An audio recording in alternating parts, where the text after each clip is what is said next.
Hello Year 3, I'm here today to read you the story of Theseus and the Bandersnatch, which is a quest myth Miss Taylor and I have created to help you with some ideas of how to structure your final rite.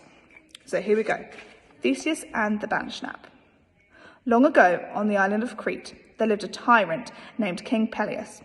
More feared than any beast that inhabited the land, Peleus ruled his kingdom with an iron will. Polydectes, who was Peleus' rival, had a handsome and charming son named Theseus. As brave and bold as a lion, Theseus was the envy of all the men on the island, and all women who saw him instantly fell deeply and madly in love.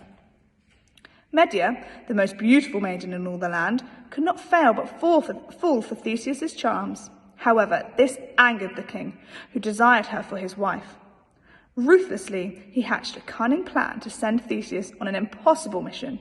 He had to collect the head of the vicious Bandersnatch and so win the love of Medea. Fearlessly and without delay, the young warrior set off on his quest to find the golden sword needed to defeat the great foe. After many days trekking tirelessly through the enchanted forest, Theseus finally arrived at the Lake of Black Death and caught sight of the golden glimmer beneath the surface of the water. Valiantly diving into the icy depths of the lake, Theseus swam desperately towards the sword, his breath running short. Watching from Mount Olympus, Athene was impressed by his valor. Not wanting him to fail, she enchanted the water, enabling him to swim down to the sword. Nothing now stood between Theseus and the Bandersnatch. Valiantly, he continued his journey without a second thought as to who may have helped him. The sword felt heavy in his hands as he finally arrived at the volcano of Mount Doom. Crunching underfoot were the bones of those who had failed before him. Yet, this was no deterrent for Theseus, whose determination grew with every step.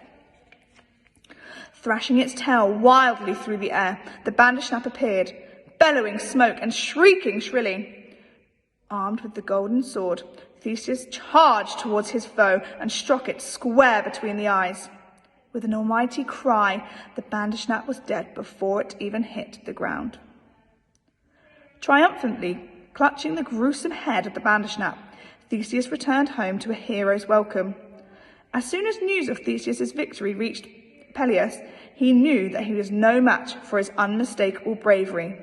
He fled the kingdom, never to return. Theseus and Medea were crowned king and queen, ruling Crete with justice and honour. There we have the happy couple. So, hopefully you've enjoyed the story and it's given you some inspiration, and I cannot wait to read yours soon.